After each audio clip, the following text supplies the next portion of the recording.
Bom, meus amigos, minhas amigas, boa noite a todos. Que a paz do Mestre Jesus esteja conosco aqui, nos amparando, auxiliando, né? Que a espiritualidade amiga possa nos favorecer, né, com os recursos assim, de entendimento, né, a gente vai tratar do Evangelho, postulados da doutrina espírita, a gente precisa, de alguma forma, sedimentar isso no coração para, né, isso repercutir na nossa vida, no nosso dia a dia, né, aquilo que a gente ouve, aquilo do Evangelho que a gente recebe, né, seja numa palestra, num livro, numa mensagem, né, é luz, né, mas é luz que cabe a gente acolher, né, e fazer essa chama aumentar, né, se multiplicar dentro da gente através da mudança, né, que o próprio Mestre nos pede, né. Esse tema da noite de hoje, como a nossa irmã falou, a vingança e o ódio são os itens 9 e 10 do capítulo 12º do Evangelho segundo o Espiritismo. E é um tema assim que vai tocar em outros temas muito importantes do Evangelho, da doutrina espírita. Nós vamos, né, para tratar do assunto, nós vamos falar de perdão, vamos falar de livre-arbítrio, vamos falar da lei de ação e reação, que estão tudo conectado com esse sentimento da vingança, né, que nasce primeiro do ódio, né, um decorre do outro, né. E é um tema que não toca assim, aos interesses humanos, assim, os interesses aqui da matéria, né. Ele toca os interesses do espírito imortal que nós somos, né. É aquilo que realmente pode fazer a diferença na caminhada. Esse alerta do Cristo, que quando a gente melhor compreende e realmente se propõe a colocar em prática. Porque a vingança, o ódio, né, ele surge onde? Onde faltou o Evangelho.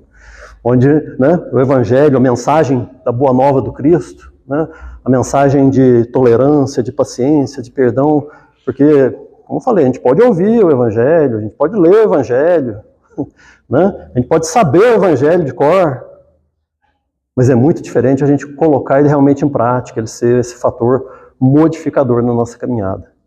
Então, quando aqueles sentimentos ruins começam a insinuar dentro da gente, tais como o desejo de vingança, o ódio, né, é que nós estamos precisando daquela dose extra de Evangelho, né, no nosso organismo espiritual. Como esse é o item 9 e 10 do capítulo 12.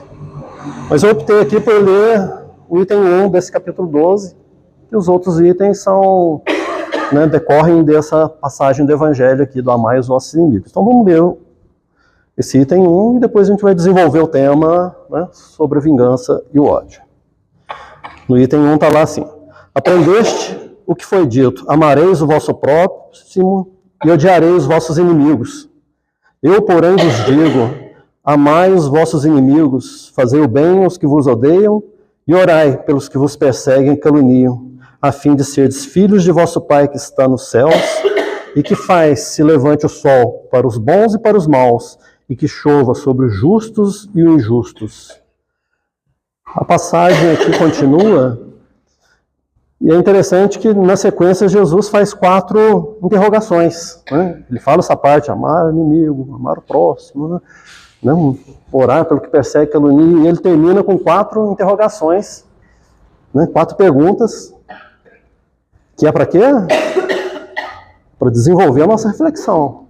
É para a gente elevar o nível da reflexão para o campo espiritual mesmo. Porque, né, a gente não está amando nem os amigos, né, direito, nem os parentes, nem os familiares, nem aqueles que estão próximos. Quanto mais amar os inimigos, como Jesus nos pede aqui. E ele faz essas interrogações aqui, olha. Porque se amardes somente os que vos amam, qual será a vossa recompensa? Está levando as consequências assim dos nossos atos para mais além, né? Porque às vezes a gente se justifica dizendo, não, minha família não falta nada, né? Para os meus eu dou tudo. E realmente a gente vê muito isso. Pessoa, não, uma mãe, um pai de família, um tutor de uma família, ele faz tudo ali pelo lar dele. E do lado da casa dele tem às vezes uma miséria material, moral, que, não, isso aí é o governo que tem que dar, é a assistência social que tem que ir lá, né? É exatamente isso aqui, né, que Jesus está nos questionando, né? Amar quem nos ama, ele não está fazendo mais do que a obrigação, né? Ele continua, procedem assim os publicanos. A gente tem uma facilidade de criticar os outros, né? Jesus está falando, você assim, está sendo exatamente como quem você critica. nesses tempos de polaridade política, né? Tem um lado, tem outro, aquela coisa toda que a gente já sabe, né? Sabe o lado que você critica? Seja qual for ele, você está agindo como esse lado que você critica. Quando você não está, né? Está fugindo aqui dessas reflexões, desses preceitos do Cristo. Ele continua, né? Se vossos irmãos, apenas os vossos irmãos saudades, o que fazeis com isso mais do que os outros? Não fazem assim outro tanto os pagãos? Está no Evangelho de São Mateus 5, de 43 a 47. Jesus, com essas perguntas aqui, ele está pedindo, ele está induzindo a gente a refletir na nossa verdadeira destinação, na nossa mais alta destinação, que é a destinação espiritual nossa. Qual é a nossa destinação espiritual? É uma trajetória evolutiva, onde a gente precisa desapegar o olhar, a nossa atenção, nosso foco só desse estreito intervalo que nós estamos aqui no corpo físico, para realmente trabalharmos, né, dentro da gente aquilo que interessa ao nosso espírito imortal. O próprio Evangelho, né, a mensagem de Jesus, do Evangelho, os ensinamentos da doutrina espírita, né, já aquele Deus da Idade Média, que era aquele, né, naquela figura daquele velho, de barba, sentado em algum lugar no céu, né, rancoroso e que castiga todo mundo, vingativo. Nós já ultrapassamos, né, bastante já essa fase desse pensamento de Deus. Nós sabemos que Deus é essa força criadora, inteligência suprema do universo, sustenta toda a criação, criou e sustenta a criação. Né? Temos as tecnologias aí do século XXI, né, esse telescópio que fica em órbita, né, o James Webb, ele usa tecnologia que não é de lente, é uma coisa infravermelha, ele alcançou os limites do universo. Né? É chamado limite do universo observável, né? Ou seja, o que tem para lá, a luz ainda não chegou na Terra. A Terra tem 4 bilhões e meio de anos, aproximadamente. Então, olha só, a própria ciência nos dando essa dimensão da criação divina, né? Centenas de milhares e milhões de galáxias com seus planetas. E o que é a Terra? A Terra é um grãozinho de areia, nisso tudo aí. E nesse grãozinho de areia, estamos lá, nós... Né, entre bilhões de espíritos que evoluem aqui na Terra, segundo Emmanuel, cerca de 20 bilhões entre encarnados e desencarnados evoluem aqui nas esferas da Terra. Por que Deus, que criou o mundo, né, esse universo vastíssimo, que a gente não consegue nem conceber né, até onde chega, nem com o auxílio da ciência, por que Ele, com todo o seu poder absoluto, não nos criou já espíritos perfeitos? Né? Por que ele já não? Por que criar imperfeito? Né? Por que ele criou mundos inferiores, primitivos, planetas de provas e expiação como a Terra? Por que ele não criou só o mundo celeste, onde os espíritos estão todos no topo da escala evolutiva? Porque quis a sabedoria divina que a gente tivesse o mérito pela caminhada. Que a gente, através dos nossos próprios esforços, fosse o escultor do nosso próprio destino. E para isso ele nos dotou de uma faculdade, que é o livre-arbítrio, que é a escolha. Eu posso escolher o que eu quiser. Quem está aqui hoje, ninguém veio aqui arrastado, né? Espero, né? Veio todo mundo, né? Livre-arbítrio, escolha. Quisemos vir, foi um convite, deu vontade, né? É sempre bom ouvir o Evangelho, é sempre bom a gente juntos refletir e tentar aprender um pouco mais, né? É o livre-arbítrio. Um livre-arbítrio que me permite até eu vingar. Eu posso vingar? Pelo livre-arbítrio eu não devo, mas eu posso. O livre-arbítrio me permite eu vingar. Me fizeram mal, eu quero devolver com mal. Ao contrário do que Jesus falou aqui, né? Atribuir o mal com o bem. No uso do meu livre-arbítrio, né? Na inferioridade do meu ser, eu quero vingar. Eu não devo, né? Jesus está falando, amai os vossos inimigos. Fazer o bem aos que vos odeiam. Ele está falando, não deve, você não deve fazer isso. Mas o livre-arbítrio é uma lei criada por Deus, uma lei espiritual, que ele é o primeiro a respeitar. Ele respeita o nosso livre-arbítrio. Às vezes as pessoas não compreendem por que tem maldade no mundo, onde que está Deus que não vê o mal no mundo. A mensagem que você leu no início está falando disso. O mal não está no mundo, não. O mal está dentro de cada um de nós. Pelo uso equivocado do nosso livre-arbítrio. Né? Então, é claro que o nosso livre-arbítrio, ele é limitado, né? Imagina se a gente tivesse um livre-arbítrio absoluto, fazer o que quiser, né? A gente ia estar querendo assumir uma posição de Deus, né? livre-arbítrio absoluto é Deus, né? Meu livre-arbítrio ele tem um raio de ação, ele chega até um certo ponto. Até porque está limitado, sabe o quê? Aos resultados das minhas escolhas. Porque assim, eu sou livre, né, para escolher o que eu quiser. Né? Ninguém vai interferir na sementeira. Ninguém, nem Deus. Nem a espiritualidade vai interferir com conselhos, né? Jesus vem trazer o evangelho, a espiritualidade amiga tenta nos intuir boas ações, tenta, né, nos fazer caminhar num sentido. Isso não é interferir. Isso aí é equilibrar a balança para no final a gente ver o que a gente quer escutar. A gente quer escutar a voz da razão, da espiritualidade, ou daquele nosso irmãozinho que quer que a gente revide, que quer que a gente agrida, que, né, não leva o desaforo para casa. Né? Isso aí é uma frase muito comum aí que a pessoa acha que está fazendo grande coisa. Não leva o desaforo para casa. O Haroldo conta numa palestra dele, né, quando ele era juiz, né, que ele já aposentou, ele foi fazer um júri, né, presidir, né, o júri, lá em Belo Horizonte, de um médico, 56 anos, ele estava sendo julgado por homicídio. Médico, 56 anos, 30 anos de carreira e 30 anos de casado, 3 filhas lindas, as filhas formaram em medicina também, aquela família estável, tranquila. Um dia ele indo para o hospital que ele trabalhava, uma fechada no trânsito, esbarrou, amassa um carro um pouco, aí desce, começa aquela discussão, um rapaz bem mais jovem que ele, e aquela discussão escala, né? Aí começa um empurrão ali, o cara mais jovem derruba o médico, assim, ele vai lá no carro dele, pega o revólver e dá 3 tiros no peito daquele jovem. Né? Livre-arbítrio. Né?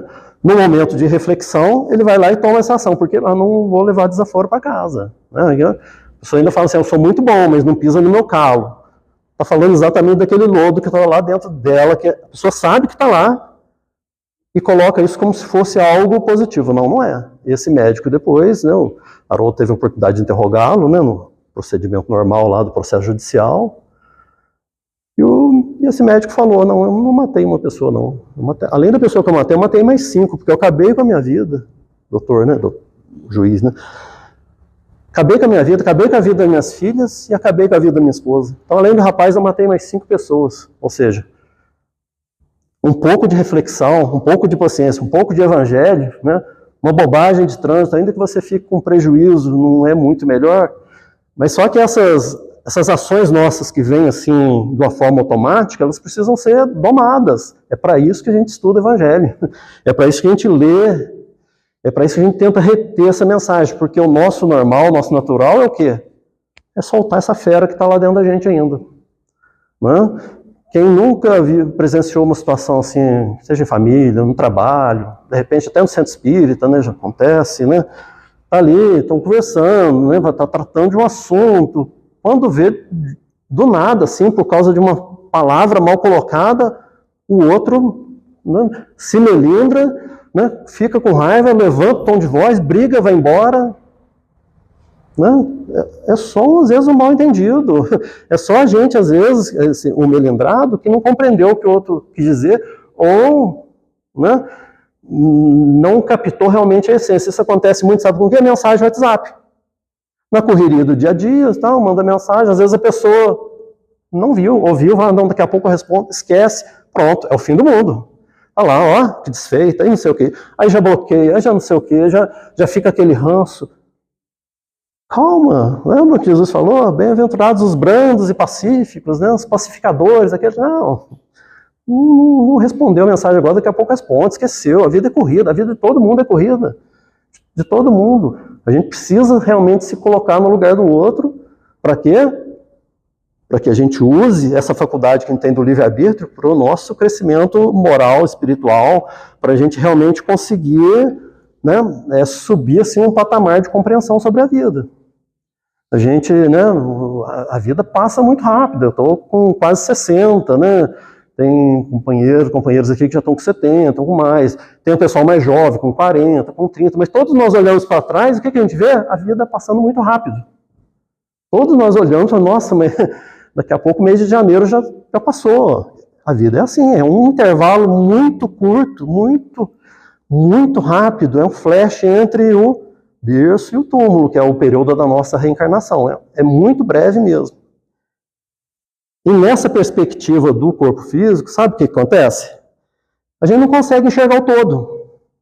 A gente enxerga o fragmento ali daquele momento que a gente está vivendo, ainda que seja uma vida de 80 anos, é um fragmento pequeno. Aí o que acontece? Tem o livre-arbítrio, né? Do livre-arbítrio como falando, a sementeira não tem interferência, você pode semear o que você quiser. Eu posso vingar? Posso vingar, não deu, mas eu posso. Né? Não vai haver interferência na sementeira, você pode fazer o que quiser, mas tem uma coisa, a gente está atrelado ao resultado da nossa sementeira. Né? Sementeira é o quê? Eu vou lá e semeio. Eu vou semear algo que vai brotar, que vai crescer, que vai dar frutos, e o fruto pertence a quem? A mim. Né?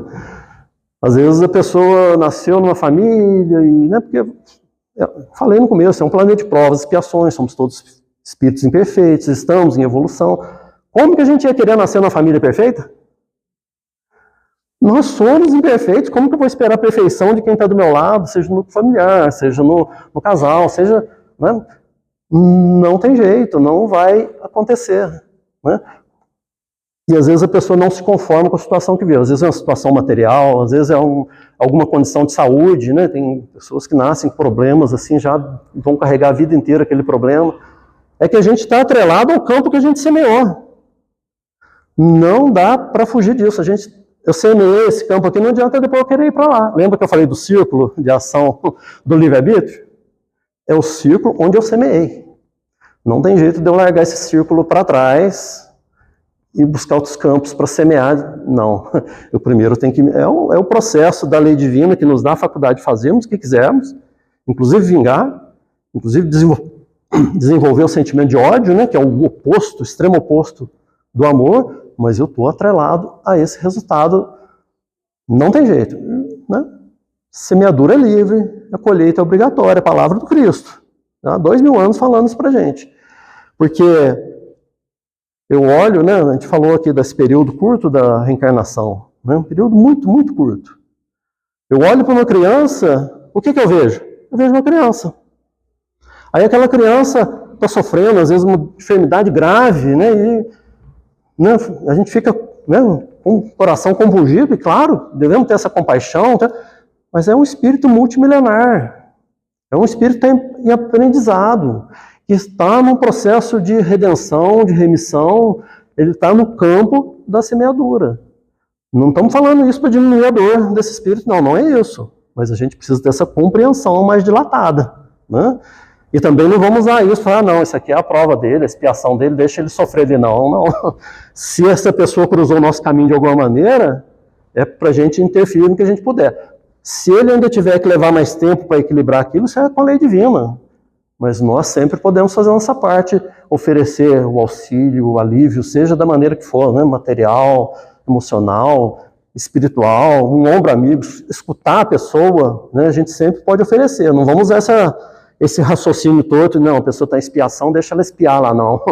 Está no nosso caminho para a gente ir lá e interferir positivamente. Né? Parábola do bom samaritano.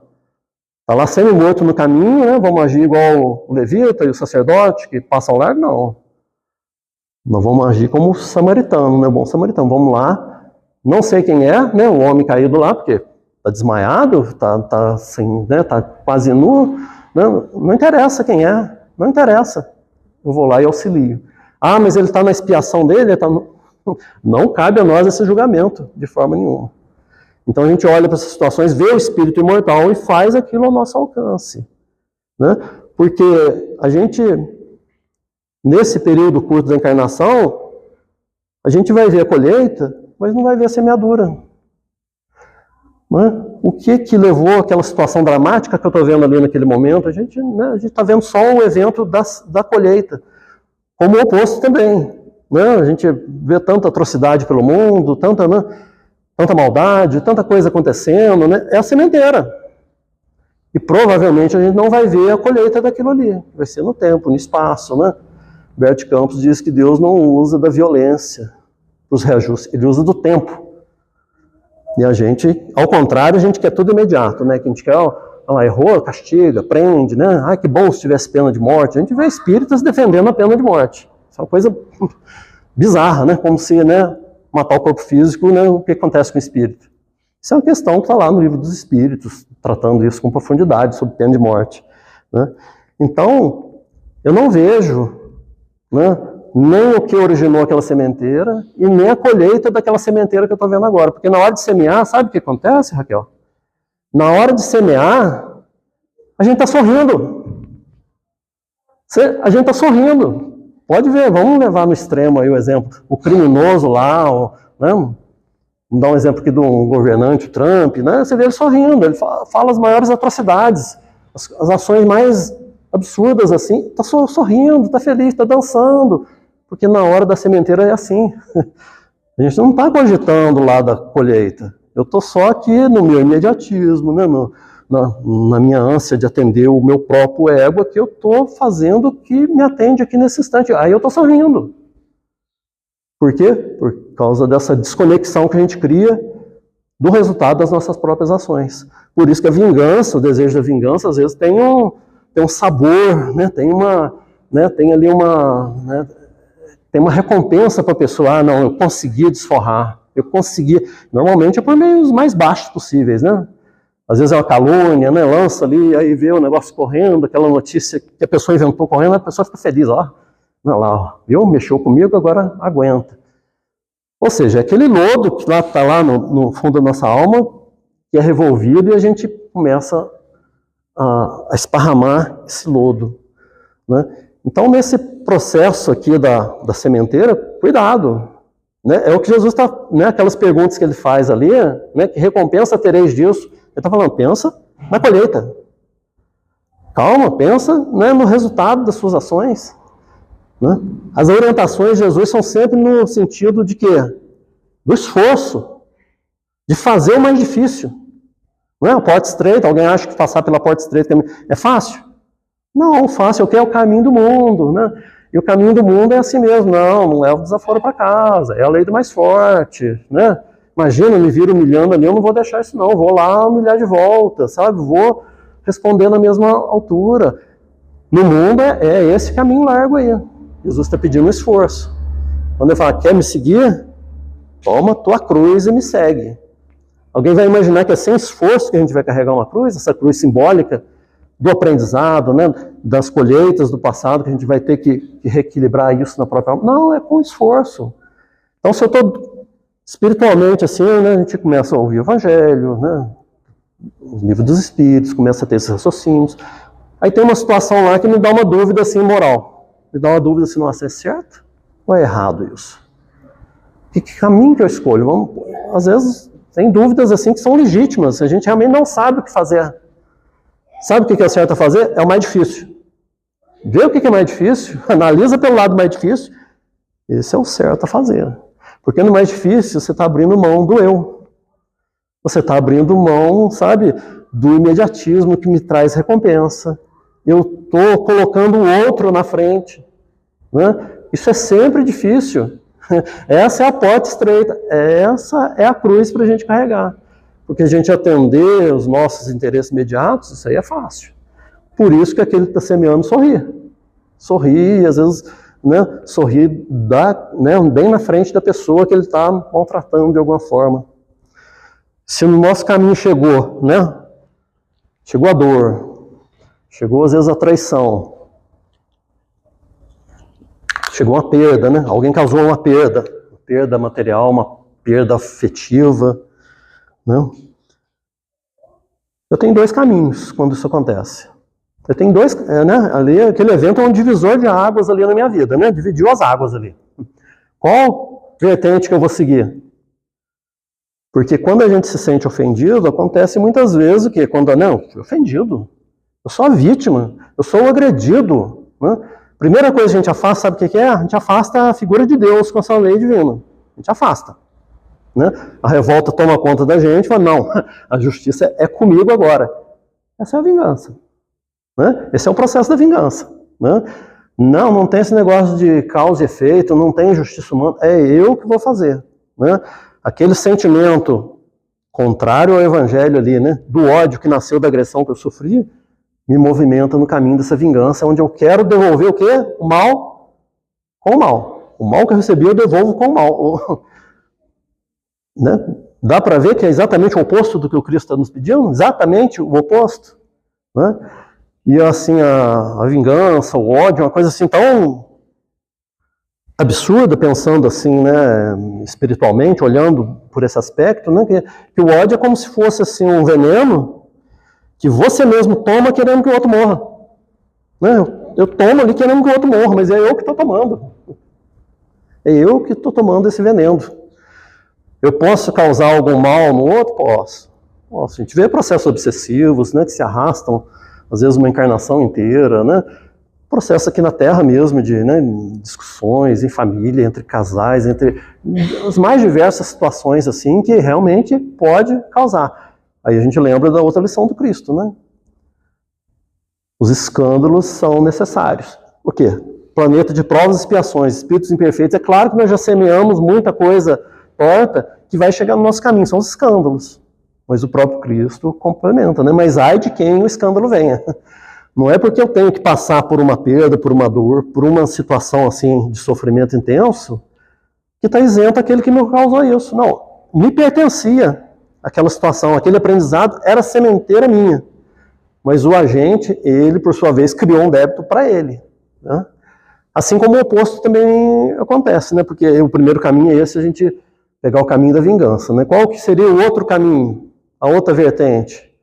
Eu tentar seguir aqueles preceitos do Evangelho, do perdão, da calma, da resignação, né? Primeira coisa quando acontece algo grave com a gente, sabe o que é? Respira. Respira. Conta até 10, conta até 20, respira. Não tomemos, sabe, as atitudes no impulso, porque o nosso impulso, eu falei no começo, nosso impulso ainda é negativo. O nosso automático ainda é inferior. Então, se a gente for ali, né, quem nunca, né, numa briga, falar alguma coisa, depois você fala uma coisa 10 vezes pior que você se arrepende o resto da vida. Você fica carregando. Era só respirar um pouco. Era só, né, contar até 10. Né? Chico tem aquela passagem muito conhecida, a água da paz. Né? Deu vontade de falar uma coisa, põe a água na boca, mas não engole, não gosta, fica com aquela água ali na boca. Ele está falando desse tempo assim da gente dar uma serenada, dar uma reequilibrada no íntimo, buscar uma conexão com o alto, buscar uma conexão com a espiritualidade. Né? A gente pode estar num processo assim de influenciação espiritual. Eu posso, né, no momento ali daqueles desejos inferiores, aqueles sentimentos estão tomando conta de mim, eu estou entrando em sintonia com o meu irmãozinho que quer que eu caia. Mas pode ter certeza que a espiritualidade amiga está do outro lado ali para fazer esse equilíbrio. Então, esse momento que eu respiro, que eu paro, que eu peço ajuda do alto, às vezes não é nem articulando palavra mental, não, só de parar e ter essa aspiração do alto, eu fico mais acessível aos irmãos que estão ali para fazer esse equilíbrio. Imagina se fosse só a pressão inferior ali, a gente não aguentava. Tem também o amparo da espiritualidade amiga ali. Aí adivinha no fundo o que vai determinar? O livre-arbítrio. O meu livre-arbítrio vai determinar quem eu escuto. Eu quero escutar o meu irmãozinho que quer ver a minha queda, que ele mesmo já está no processo de vingança dele comigo, talvez de muito tempo, ou eu vou escutar, né, aquele afeto querido que já está no plano espiritual, fala, meu filho, né, minha filha, calma, isso vai passar, isso não é assim, né, analisa bem tudo, sabe? Tem esse equilíbrio de forças. É a justiça divina agindo. Né? A gente não está sob uma pressão irresistível do plano espiritual inferior. Isso aí seria absurdo. Né? Seria irresistível. Então é sempre o que acontece, o que é que às vezes a gente escuta aquilo que a gente já queria escutar mesmo. Vai lá, desforra, não leva o desaforo para casa, não, isso não está certo, olha, né, te prejudicou, sabe? Né? Assolando aquelas, né, instintos mais primitivos que estão lá dentro da gente, que a gente, né, a caminhada evolutiva é exatamente para a gente se desfazer desses instintos, dessa animalidade e construir os aspectos superiores da nossa alma, do nosso espírito. Isso é uma construção de vidas, de séculos, de esforço, sabe? Por isso que uma vida é muito pouco, mas é um degrau, é um pedaço importante. Né? Tinha uma pessoa conhecida minha que falava assim, né? Ela não era espírita, mas a gente conversava sobre assuntos espíritas, espirituais, né? Ela gostava, assim, mas ela católica, ela falava assim, nossa, na outra vida, então eu quero vir bem melhor, eu quero vir pessoa diferente. Vai vir igualzinho. Você vai vir igualzinho. Porque não é que você troca de corpo, você trocou de personalidade. É uma só, né? Eu troquei hoje nessa personalidade aqui, o Luciano, tá lá na frente, né? É só um personagem que eu assumi nessa reencarnação. Meu espírito, esse sim é a essência. Esse sim é o que carrega a história. Então aquilo que eu quero mudar em mim, eu tenho que começar agora. Né? Não é trocando de corpo eu vou estar... É provável que eu esteja pior no sentido de mais comprometido. Né? O espírito não retroage na caminhada evolutiva, mas eu posso me comprometer cada vez mais. Então, a gente precisa começar. E começar aqui, ó, quando? É agora. Né? O Cristo assim, nos pede essa urgência, nos pede assim, por quê? Porque nós já perdemos muito tempo. Nós já semeamos, né, muitas coisas equivocadas que fizeram e fazem parte do aprendizado da evolução. Né? Porque essa colheita dolorosa que chega no nosso caminho não é castigo, não. É processo educativo. É processo regenerativo. Né? Qual seria a outra maneira de eu aprender a não fazer o outro sofrer, a minha irmã sofrer, se eu não sentisse isso? Porque na hora de eu fazer você sofrer, eu estou sorrindo. É a sementeira, eu estou sorrindo. Não está doendo em mim, está doendo em você. Né? Por que eu vou chorar? É quando o processo chega, né, nos efeitos, né, eu gero a causa, depois chega nos efeitos. Né? É aí que eu começo a despertar para uma realidade espiritual mais intensa. O que nem sempre acontece, né? Eu posso ir para o caminho da revolta, da inconformação, né? Um caminho assim, aquelas duas vertentes que nós falamos nesse momento. A gente precisa estar com o Evangelho em dia nas nossas cogitações íntimas, nos nossos sentimentos, porque esses desafios vão chegar no nosso caminho, vão chegar. Se já não chegaram no passado, se não estão acontecendo nesse momento, vão acontecer ali na frente, ali, porque faz parte da trajetória humana nesse estágio evolutivo nosso. Lá na frente, quando a gente chegar a um espírito em uma condição superior, aí é diferente, porque nós vamos ter vencido essa etapa, nós não vamos estar mais semeando isso. Se eu não semeio as coisas ruins, eu não colho. Mas isso é uma outra etapa lá na frente. Por enquanto, nós estamos ainda nesse ponto. Temos uns minutinhos ainda. No livro O Mundo Maior tem uma história muito interessante. Vou trazer uns pedacinhos aqui. O instrutor espiritual lá, o Calderaro, e ele está com o André Luiz, né? Naquelas excursões de auxílio e principalmente de instrução para André Luiz. Eles estão lá tratando e socorrendo vários casos de obsessão, de enfermidade, várias situações assim. E o Calderaro mostrando André Luiz cooperando. Em vários casos eles foram lá, resolveram, conseguiram socorrer, conseguiram ajudar. Né? Nem encaminha aqui, esclarece ali. Viu? Fizeram o que podiam em vários casos, mas chegou num caso lá, que era um homem que estava no hospital, muito enfermo, né? Uns 50 anos mais ou menos, e um espírito que o levou ali àquela enfermidade física, num processo obsessivo intenso, querendo mesmo que ele desencarnasse. Né? O encarnado ali era o Pedro, e o desencarnado ali era o pai dele, Camilo. E 20 anos antes, o Pedro, aquele filho, né, que era filho adotivo, né, do Camilo, né, numa altercação lá, num negócio da família, pegou e acabou assassinando o pai. E fez de um jeito assim que a justiça humana não soube que ele era o responsável, ele herdou o dinheiro que o pai tinha. Evidentemente que aquele pai não estava em condições, né, de seguir adiante, de receber esse golpe assim, de ingratidão, e desde o instante do desencarne dele, se vinculou ao filho num processo obsessivo intenso. Né? Porque um grande problema da vingança é esse, do ódio é esse. O ódio é uma algema que eu pego, coloco no meu braço e coloco lá naquela situação. Eu estou algemado. Eu me algemei aquilo ali. Não necessariamente a pessoa que me causou, porque de repente a pessoa vai despertar, vai se esclarecer, vai iluminar, vai seguir seu caminho, mas eu continuo algemado daquela situação. Pelo sentimento do ódio, da vingança. Assim como no perdão é o contrário.